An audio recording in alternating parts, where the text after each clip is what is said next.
enslaved African man who held his teeth shut when the crew tried to pry open his mouth with a metal instrument to feed him, dying after 9 days without food, as well as of a captured African woman who was flogged for refusing to eat and died after about a week.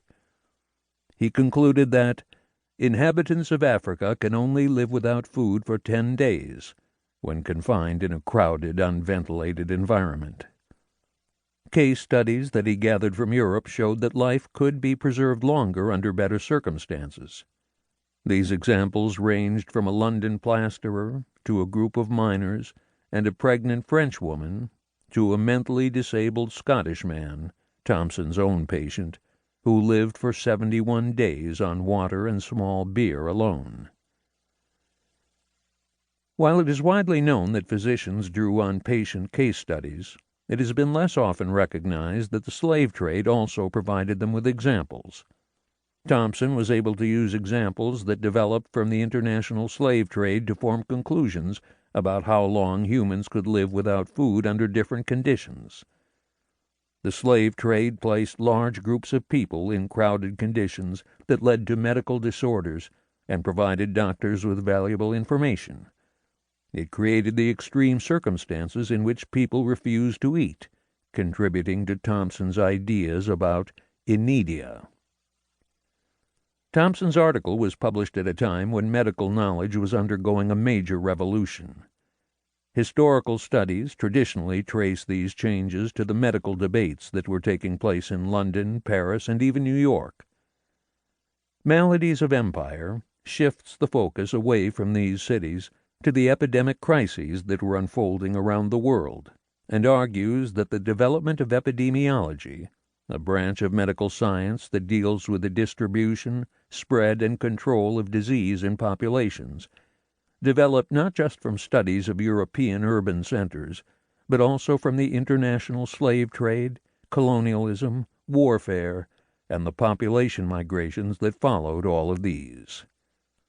While the term epidemiology did not become officially recognized until 1850, with the establishment of the Epidemiological Society of London, epidemiological thinking, particularly the creation of various methods to track the cause, spread, and prevention of disease, began much earlier.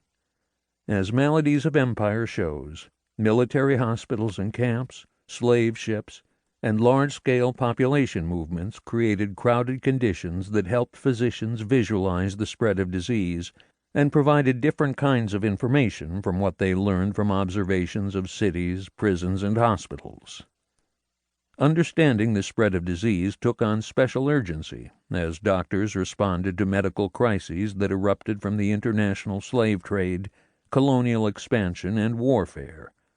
In treating the populations that were created by these conditions, military and colonial doctors developed theories about the cause, spread, and prevention of disease.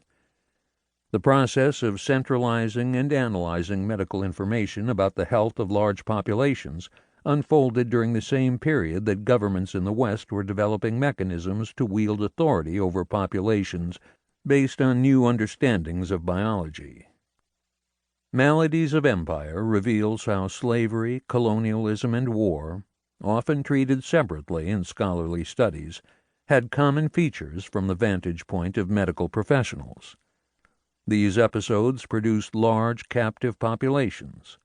Slave ships, plantations, and battlefields created social arrangements and built environments that allowed physicians to observe how disease spread and prompted them to investigate the social conditions that led to the outbreak of disease. The increased appearance of these settings around the world between 1756 and 1866 gave way to a proliferation of medical studies that contributed to the emergence of epidemiology.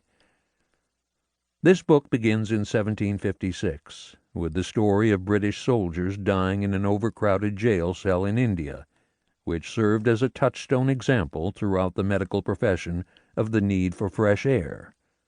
It concludes with efforts made by various countries around the world to track the spread of the 1865-1866 cholera pandemic.